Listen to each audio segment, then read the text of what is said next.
आयत वदन खां वदन मुजाहिदन जे बारे में लथी उहे केड़ा हा मुझे महबूब जा सहाबी। अल्लाह ताला उन्हनि जो शान बयान फरमायो। अल्लाह ताला फरमायो आ ओहे बाना जिन बानन ईमान आंदो आ ऐं जिन बानन हिजरत कई आ वजाहदू ऐं जिन बानन जिहाद कयो आ अल्लाह जी वाट में हिकड़ा उहे इन जो मतलब आ अल्लाह इन में जिहाद करण वारन जी तारीफ बयान फरमाई आ।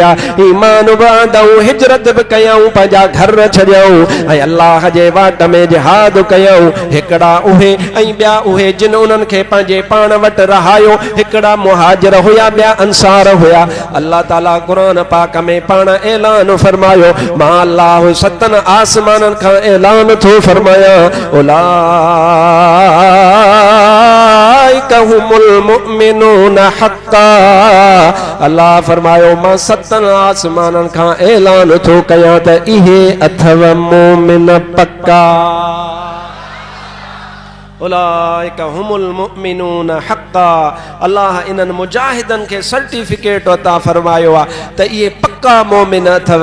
मौला इन्हनि के ॿिया कहिड़ा इनाम अता फरमाया अथई। अल्लाह फरमायो लहुम मग़फ़िरतुल मां अल्लाह इन्हनि मुजाहिदन जी बख़्शिश करे छॾी आहे। लहुम मग़फ़िरतु इन्हनि जी बख़्शिश आहे। मौला रुगो बख़्शिश ॾिनई न या अञा बि कुझु ॿियो हालांकि बख़्शिश का नंढड़ी शइ न आहे पर अल्लाह फरमायो लहुम मग़फ़िरतु उन्हनि जे लाइ मग़फ़िरत बि आहे व रिज़्क़ुन करीम ऐं उन्हनि जे लाइ रिज़्क़ आहे पर रिज़्क़ जहिड़ो तहिड़ो न इज़त वारो रिज़्क़ बि उन्हनि लाइ तयारु आहे। ये मुजाहिद हन मुजाहिद बी कुरान पाक जी आयत आहे उन में बि अल्लाह ताला साॻियो मफ़हूम आहे। रब फरमायो अल्लज़ीन आमनू व हाजरू व जाहदू फी सबीलिल्लाहि बि अमवालिहिम व अनफुसिहिम अअज़मु दरजतन इंदल्लाहि व उलाइका हुमुल फाइज़ून। अल्लाह फरमायो जिन बाननि ईमान आंदो हिजरत कई जिहाद कयो अल्लाह जी वाट में इन्हनि जो रुतबो रब वटि तमामु वॾो आहे। इहे ई कामयाब ऐं कामरानो अथव। मुंहिंजा भाव तव्हां ऐं असांखे सोचणो आहे त असीं अॼु पंहिंजे घरनि में वेठा आहियूं पुलिस जो नालो था ॿुधो त हाली त मुड़ुस जो रंग नीरो पीरो हेडरो फिको थियो वञे मुड़ुस परेशान वेठो आहे तोड़े जो शरीफ़ आहे छा जी पुलिस आई आहे। मुंहिंजा भाव तूं पुलिस खां डिॼी थो अॼु तुंहिंजो हाल इहो आहे पर ख़ुदा पाक जो कसम आहे जेके सरहदुनि ते मुजाहिद बीठल आहिनि मौत सां अखियूं अखियुनि में मिलाए ॻाल्हाइनि था त ऐं मौत तूं छा आहीं तूं त भली शइ हां जंहिंखे काफ़र बुछड़ो थो सम्झे असां त इन मौत खे भलो था सम्झूं छो त इहो मौत मदीने वारे साईं सां मिलाइण जो सबबु आहे। अब मरंदासीं त तॾहिं महबूब सां मिलंदासीं हबीब सां मुलाक़ात त तॾहिं थींदी न। ही पंहिंजे पाण खे हिंदुस्तान वारा हाले छा था सम्झनि उन्हनि जे लेखे त ही पाकिस्तान जी जेका आवाम आहे ये आवाम वेचारी महंगाई जे करे परेशान आहे। हा बिल्कुलु परेशान आहे इन जो कूड़ न हणबो बिल्कुलु मिसकीन माण्हू परेशान आहे। पंहिंजे पाण में इख़्तिलाफ़ अथनि हा असांजी क़ौम ज़रूरु ज़माने जे हिसाब सां हिक ॿिए में इख़्तिलाफ़नि में अॻिते वधी वई आहे पर मां चवां थो हिंदुस्तान जेका पाकिस्तान जी क़ौम वा इख़्तिलाफ़ ज़रूरु अथसि महांगाई ज़रूरु अथसि ग़ुरबत ज़रूरु अथसि पर बेगैरत कोन्हे मुस्तफ़ा करीम जा सच्चा ग़ुलाम आहियूं। नारो लॻंदो इंशाअल्लाह दिल्ली ते हणी करे झंडो पंहिंजो वणंदासीं। तयार आहियो या कोन तयार आहियो हथ मथे करे ॿुधायो न मूंखे पक थिए। तयार आहियो इंशाअल्लाह ताला दिल्लीअ जे लाल किले ते झंडो हणंदासीं पाकिस्तान जो ऐं इंशाअल्लाह ताला अल्लाह कंदो त इहो जेको मंदरु ठाहियो अथऊं राम मंदरु यो मंदर बि केरींदासीं इते बाबरी मस्जिद ठाहींदासीं इंशाअल्लाह फ़कीर उन में जुमे जी निमाज़ हली पढ़ाईंदो। तयार आहियो या चओ था त असां पोइ हिते हटंदासीं असांखे पाकिस्तान जी फ़ौज कान थी वणे असांखे चओ वणे थी असांखे वणे थी असां उन्हनि सां गॾु आहियूं कल बि गॾु हुयासीं, अॼु बि गॾु आहियूं। इंशा अल्लाह ताला जेसीं सिसीअ में साह हुआ गॾु हूंदासीं। मतां पंहिंजे मुल्क जे नफ़रत में कॾहिं हिंदुस्तान जी तारीफ़ कई अथई, मतां पंहिंजे मुल्क जे कंहिं सियासतदान सां इख़्तिलाफ़ जे करे पंहिंजनि मुजाहिदनि ते आंगुर खई अथई। मुंहिंजे महबूब मदीने वारे फरमायो आहे, मुजाहिद सां नफ़रत मुनाफ़िक़ कंदो आहे। ख़ुदा जो कसम आहे, असां मुनाफ़िक़ कोन आहियूं, असां त पाण मुजाहिद आहियूं, महबूब जे दीन ते सिर ॾियण वारा आहियूं। मेहरबानी फरमाइजो, पंहिंजे अकुल खे, पंहिंजे होश खे, पंहिंजे फ़हम खे संभाले रखो। तकड़ा तकड़ा ॿ ॾींहं थिया आहिनि, 7 तारीख़ खां वठी करे मां ॾिठो आहे त घणा माण्हू सियासतदान बि थी विया, अस्करी तजज़िया निगार बि थी विया। बाबा पोइ ॿाहिरां मीज़ाइल आया, असां वारी पाकिस्तानी फ़ौज काथे, हेड़े सिकी लधा पुट, तोखे वॾी ख़बर थी पवे मीज़ाइलनि जी, रेडारनि जी। अबा जंहिंजो कमु आहे उन्हनि खे ख़बर आहे। ऐं असांखे पक अल्हम्दुलिल्लाह पाकिस्तान ईअं कोन ठहियो हो, इन पाकिस्तान ते मदीने वारे साईं जी नज़र वा। जाग उठे हैं अहले सुन्नत, गूंज उठा ये नारा है। जाग उठे हैं अहले सुन्नत, गूंज उठा ये नारा है। दूर हटो ऐ दुश्मन मिल्लत, पाकिस्तान हमारा है।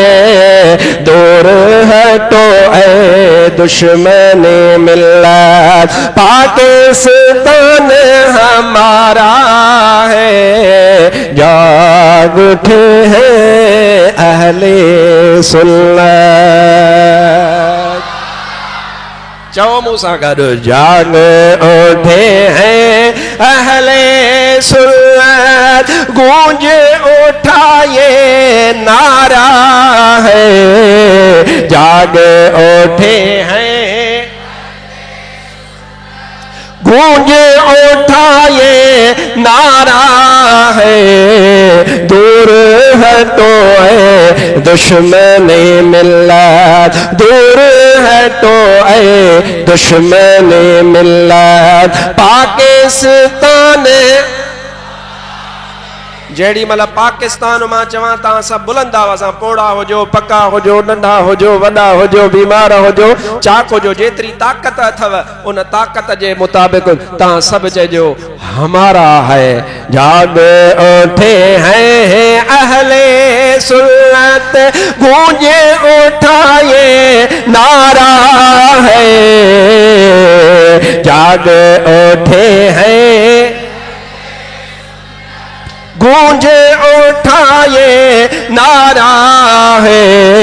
दूर हटो ऐ दुश्मन मिल्लत, पाकिस्तान।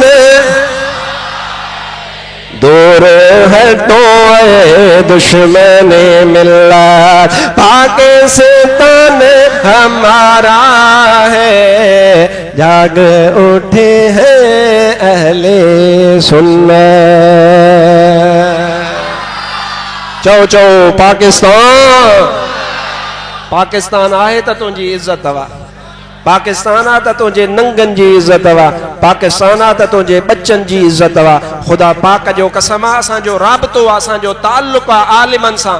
असां उते आलिमनि खां पुछियो आहे, उते आलिम परेशान आहिनि, उन्हनि जा नंग महफ़ूज़ कोन्हनि, उन्हनि जा दंग महफ़ूज़ कोन्हनि। हिंदुस्तान में मुस्लमान परेशान आहे, पाकिस्तान आहे त तुंहिंजी इज्जत वा। जिन खे हिंदुस्तान वणे थो उहे पाकिस्तान मां ट्रपड़ गोल कनि, लॾे हलिया वञनि। असांखे हिंदुस्तान कोन थो वणे, असांखे पाकिस्तान वणंदो आहे। पाकिस्तान जोर सां हथ मथे करे ॿई, पाकिस्तान, पाकिस्तान। इंशा अल्लाह ताला जिहाद कंदासीं, असीं तैयार आहियूं ऐं असांखे पंहिंजी पाक फ़ौज ते भरवसो आहे। भरवसो तव्हांखे? ख़बरदार जेको मुंहिंजो को वास्ते वारो आहे अहले सुन्नत वारो आहे जेको असांखे पंहिंजो पेशमाम सम्झे असांखे पंहिंजो वॾो सम्झे हज़रत सुल्तानुल वाहिदीन शेर मुस्तफ़ा खे पंहिंजो वॾो सम्झे ख़बरदार जे पाकिस्तान जे बारे में हिकु लफ़्ज़ पंहिंजी ज़ुबान मां कढियो आहे या एतिराज़ कयो आहे ख़ुदा पाक जो कसम आहे असां पाकिस्तान सां मुहबत कयूं था अलाह कंदो इहा कंदा रहंदासीं अल्लाहु अलैका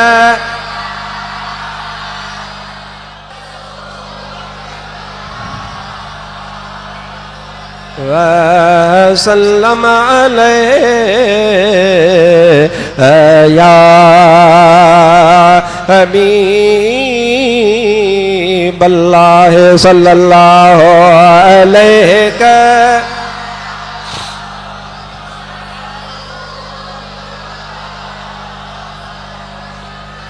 वसल्लम अलैहि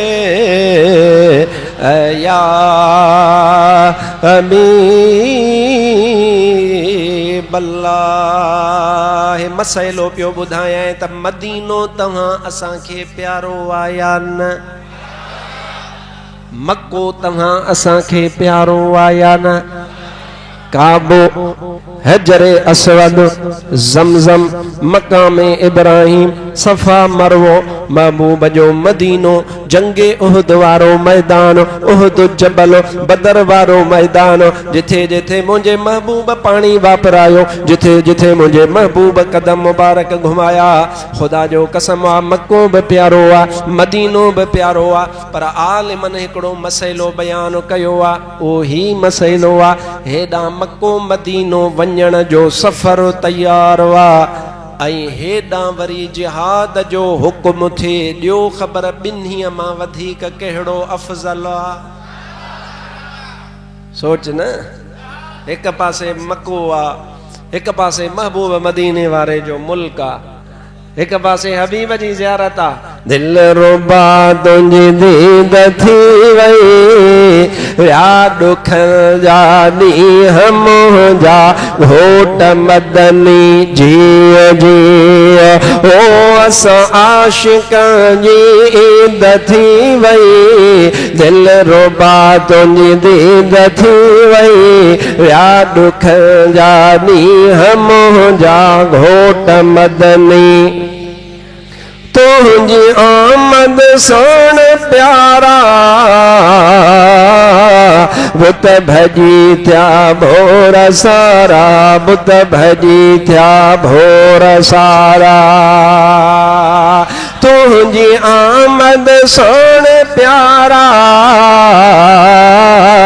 बुत भजी थया भोर सारा बुत भजी थया भोर सारा अहिड़ी कादिर कई सणाई कुफर जी थी वई तबाही अहिड़ी कादिर कई सणाई कुफर जी थी वई तबाही हो तो हलियो ही मुंहिंजा घोट मदनी जीअ जीअ दिल रुबा तुंहिंजी दीद थी वई विया ॾुखनि जा ॾींहं मुंहिंजा घोट मदनी जीअ जीअ जेल तू साईं अची हा केरु ही खोटा खणे हा केरु ही खोटा खणे हा जेल तू साईं अची हा केरु ही खोटा खणे हा केरु ही खोटा खणे हा बख्श राय बदकारड़ा को जाकिन ऐं कारड़ा बख्श राय बदकारड़ा को जाकिन ऐं कारड़ा बस वियो लही दुख सियो मुंहिंजा घोट मदनी जीअ जीअ दिल रुबा तुंहिंजी दीद थी वई विया ॾुखनि जा ॾींहं मुंहिंजा घोट मदनी जीअ जीअ हाओ काबो प्यारो आहे हाओ मदीनो पाक प्यारो आ, हाओ ज़मज़म प्यारो आ, हाओ हजरे असवद प्यारो आ, हाओ उहा सरज़मीन जे सरज़मीन ते घोट मोहम्मद मुस्तफ़ा कदम घुमाया उहे प्यारा है। पर मां कुर्बान वञा अहले सुन्नत जे आलिमन जे मथा उहे मसइलो था बयान फरमाए। हेॾां हज तुंहिंजो तैयार वा, हेॾां उमरो तुंहिंजो तैयार वा, ऐं होॾां जिहाद जो हुक्म थी पवे त मके न वञा, मदीने न वञा, पंहिंजो हथियार खणी करे पंहिंजी सरज़मीन जे हिफ़ाज़त जे लाइ निकिरी पइजां। तुंहिंजे मथां अल्लाहु अकबर, या रसूल अल्लाह, हक चार यार, दम दस्तगीर। मुंहिंजा भाव अज़ीज़, एडो वडो शान मक्के जो, एडो वडो शान काबतुल्लाह जो, एडो वडो शान मदीने जो। पर आलिम फरमाइन था जेड़ी मल सरहद जे हिफाजत जी गाल अचे तू हथियार खणी थर पार कर राजस्थान जे बॉर्डर ते हलियो वञा, हूंदे तू राजस्थान जे बॉर्डर ते ओ मुजाहिद, पर तोखे सवाब अल्लाह मक्के जो मदीने वारो राजस्थान जे बॉर्डर ते ॾींदो। मुझा भाव अज़ीज़ को जिहाद आम शइ न आहे। मुझे महबूब मदीने वारे फरमाया अल जन्नत तहत ज़िलाल सुयूफ, मदीने वारे साईं फरमायो जन्नत तलवारन जे छांव में अथव। तलवारां जेके आहिनि, तलवार मुजाहिद खणंदो आहे, खड़कंदियूं आहिनि, खड़खड़ थींदी आहे। हाणे त बटण जो कमु आहे, बटण दबाए त धू मुदी चट, हण बटण त बाबा मुदी चट, हण बटण त दिल्ली चट, हण बटण त बाबा फिलाणो इन्हनि जो शहर चट, अमृतसर चट, लुधियानो चट, सब चट। कुफर चट इस्लाम का नारा कौन था चवन, कौन था चवन, कुफर चट इस्लाम का नारा, कुफर चट इस्लाम का नारा।